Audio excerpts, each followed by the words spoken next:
Salut à tous et à toutes, c'est SK5 aujourd'hui pour une nouvelle vidéo sur le P47 Thunderbolt, le test du P47 Thunderbolt. Donc ma voix doit être un peu différente parce que oh putain, parce que je suis pas extrêmement malade parce que j'ai quand même réussi à finir ma semaine de cours, mais j'ai ultra mal à la gorge. Donc pour parler c'est un peu difficile. Donc bref. Donc on est sur le République P47 Thunderbolt. Thunderbolt qui veut dire Thunder, éclair, Bolt, je ne sais pas quoi. Google Traduction est notre ami. Google Traduction. Alors, le Thunderbolt. Ah merde, je me suis trompé dans l'écrivain, voilà. Le coup de tonnerre. Ouais, bon, c'est sûr, hein, voilà. J'étais pas très loin. Donc, nanana, donc le République P47 Thunderbolt fut l'un des chasseurs américains les plus importants de la Seconde Guerre mondiale. Et c'est le deuxième avion de la deuxième meilleur avion de la Seconde Guerre mondiale pour les Alliés. Je précise quand même. Et l'un des avions les plus produits de tous les temps avec plus de 15 000 exemplaires construits. Sa grande taille et sa solide construction lui ont valu le nom de Jug, abréviation de Juggernaut, le mastodon. On peut avoir ça. C'est quand même du solide. Hein. Il excellait dans les missions d'appui-feu des troupes au sol, qui devient rapidement son rôle principal. En effet, ses performances seulement convenables comme chasseur ne lui permettaient pas de rivaliser avec les autres chasseurs américains. Alors ils disent... Ah non, avec l'autre chasseur, pardon, je vais dire les autres, non c'est l'autre chasseur américain, le P51 Mustang. Donc avant on va regarder son constructeur, donc c'est Republic Aviation Company, donc c'est pour ça qu'il s'appelle le Republic P47, voilà. Donc son rôle c'était un avion de chasse, mais à force il est devenu un avion d'attaque au sol, de soutien pour les forces au sol. C'est pour ça on dit avion de chasse, à la base c'était son rôle principal, mais il l'a pas fait très longtemps, hein, avec le P51 qui est arrivé très rapidement. Voilà. Donc le statut retiré du service, ça me paraît logique. Premier vol le 6 mai 1941. Donc 4 ans avant, 4 ans et 2 jours avant la fin de la guerre. Mise en service en 1942. Date de retrait en 1966 par les forces aériennes péruviennes. Ça doit faire plus longtemps, mais ils le disent pas, on doit pas le dire. Donc le coût unitaire 85 578 $ US. Donc j'ai regardé quand même en convertissant. J'ai converti 80, en 1944, donc j'ai regardé par rapport en 2015. Donc en 2015, ça vaut 1 154 870 $ et 19 cents, je crois.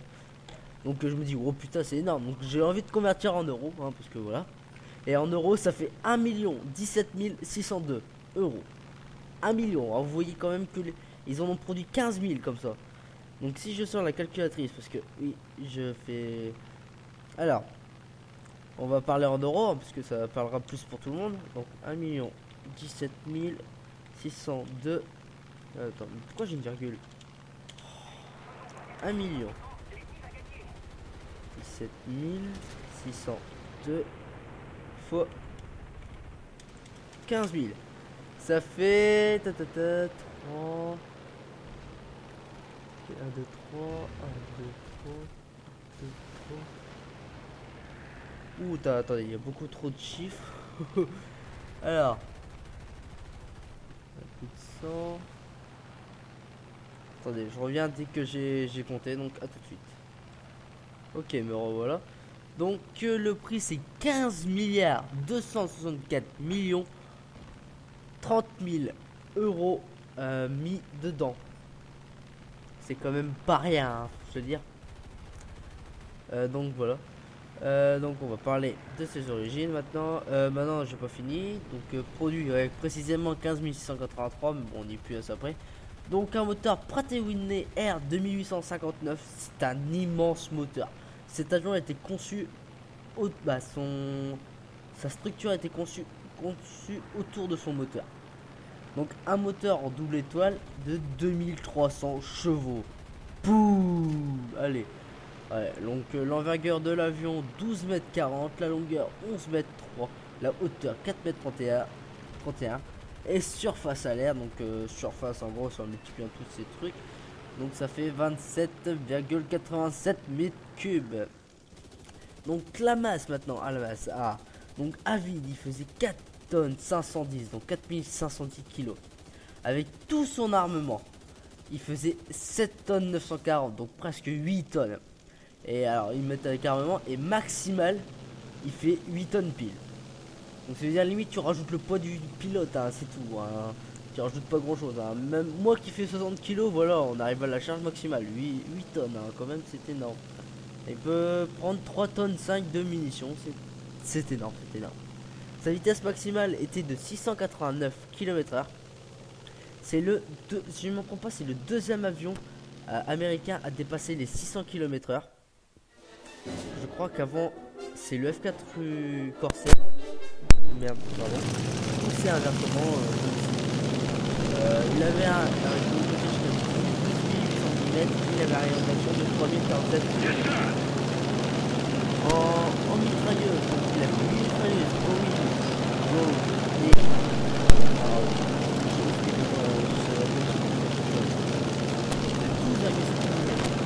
en externe, il pouvait porter alors 1 tonne 135 de bombes ou 10 roquettes de 127 mm ou 2 bombes de 450 et 6 roquettes de 127 mm. C'est assez énorme. Donc pour les origines, cet avion trouve ses origines dans les travaux de civilité géorgien Alexander Prokofiev, Sever Sky et Alexander Karpin, qui a fait leur formation sur la guerre dans le développement de la gestion américaine et française. En 1931, ils fondent ensemble la Silver Sky Aircraft Corporation. Elle produit un chasseur pour USAAC, P-35, dont ses confiances sont légales. L'avance de l'agence est toutefois décevant et plusieurs projets sont ensuite conseillés de les améliorer. Le démonstrateur AP4 avec son moteur surmotorisé s'est servi alors de base pour un nouvel avion de production. Un GP43 la compagnie ayant tenté de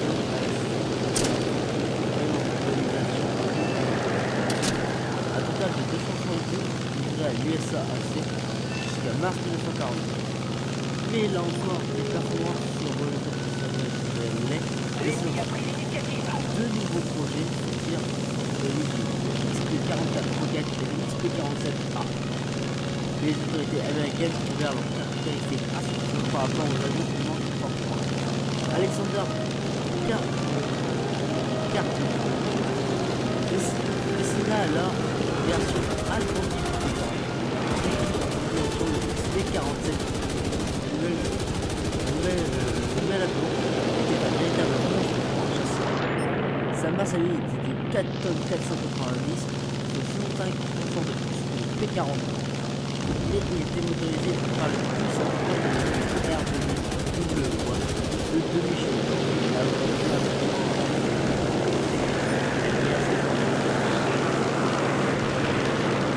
Suralimenté par le moteur, il était armé de 13,7 USAAF et dans ses villes, le C-47 et le P-47 avant le 1941, le P-47 effectue son premier vol piloté par Lowride P.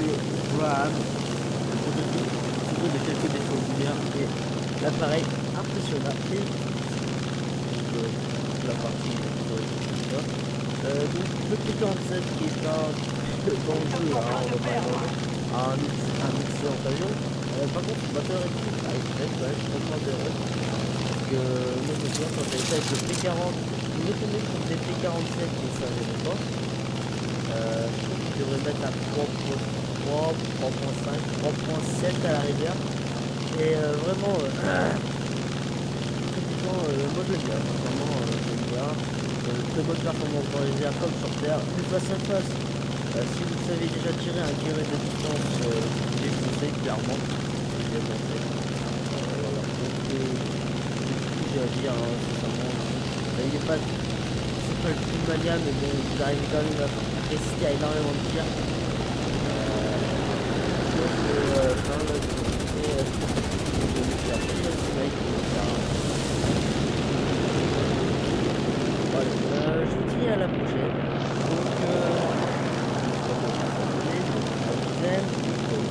Twitter, je suis sur Twitter, sur notre Twitter, hein, je poste à chaque fois. Maintenant, je vais poster à chaque fois un indice sur le prochain véhicule que je vais essayer de.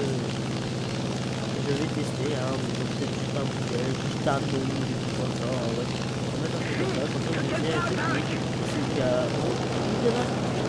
Allez, ciao ciao.